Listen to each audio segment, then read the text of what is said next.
You ever wonder how musicians can play almost any song right away just by listening to it for the first time? It's because music is a pattern.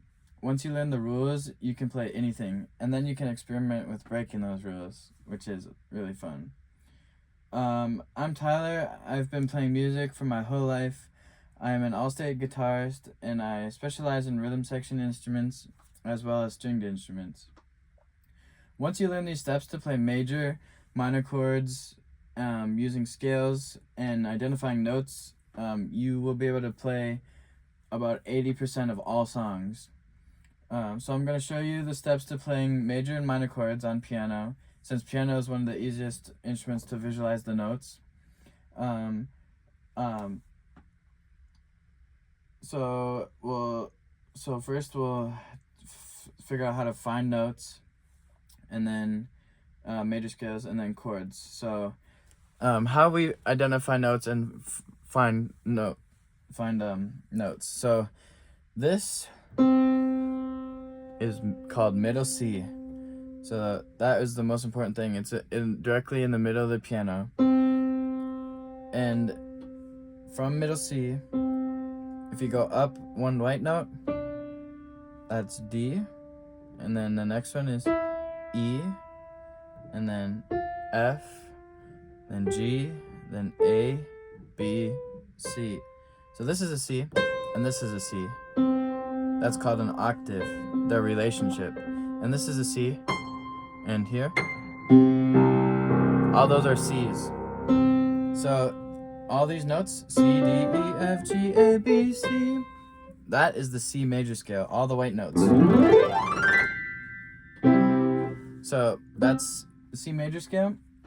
And so how you identify notes is, so it's the alphabet, the musical alphabet is A, B, C, D, E, F, G, A, B, C, D, E, F, G, A, B, C, D, E, F, G. After G, it repeats back to A. So it goes A, B, C, D, E, F, G, A, B, C, D, E, F, G. So here's C. But then you're like, what about all those black notes, right?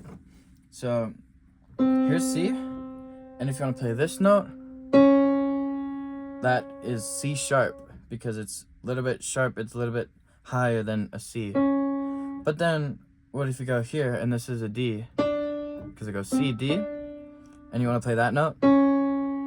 Well, now that's D flat, because it's a little bit flat, a little bit lower than D. So this note can be called C sharp or D flat, depending on the context. And then you do the same rule with all these other black notes. So say you have this note, that's an E. If you want to play this note, that's an E flat or a D sharp. Same with here, this is an A. If you want to go here, it's an A flat. If you want to go here, it's an A sharp. So, or it could be a B flat. So that's how you identify the black notes. So the black notes have two names. Like I said, they can, this one can either be B flat or A sharp. They have two names depending on the context and the key that it's in. So then, next step is finding major scales. So I already showed you guys, that's the C major scale.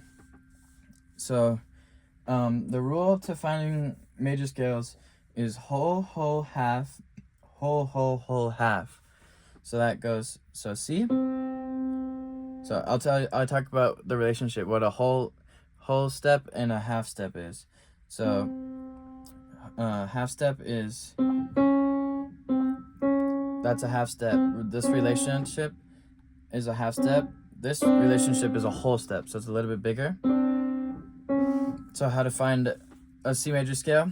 You pick C, and then it's whole. So you go from C to here is a whole step. And then from D, you do another whole step, which is here. And then from E, you do a half step, which is just right next door. And then from F, you do another whole step, which is to G. And then to G, you do another whole step to A, another whole step to B. And then finally you do one half step right back to C. So that's the C major scale.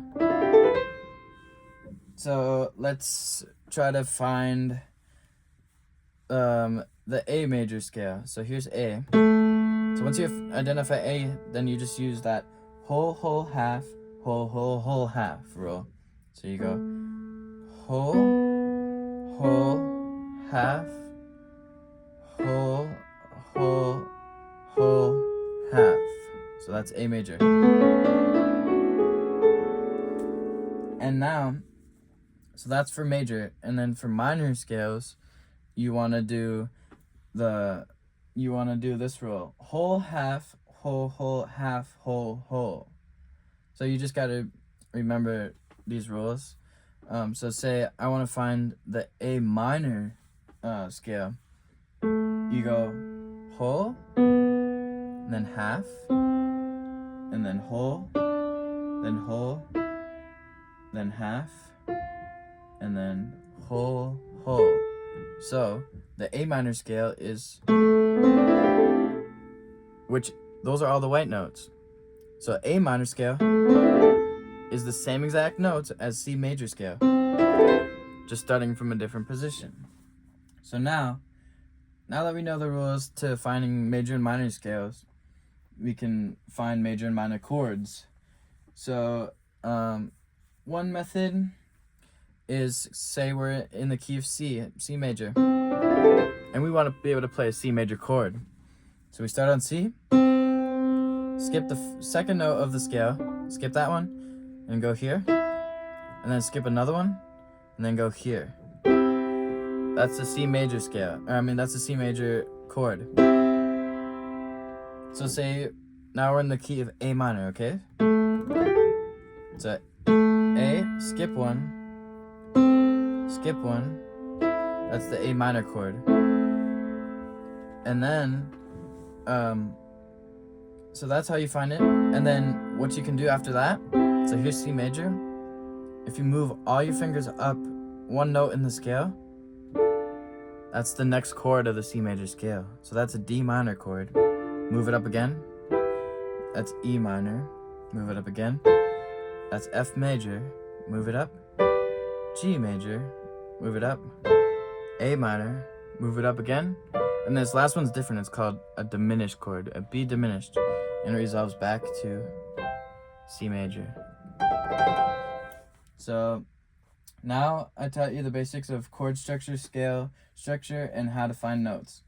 If you continue to experiment in the musical world, you will find that there are extensions of chords where you can add lots of other notes to the chords, or even change the structure of the chord completely, such as diminished chords, augmented chords, like I talked about a little bit about diminished, and altered chords, etc.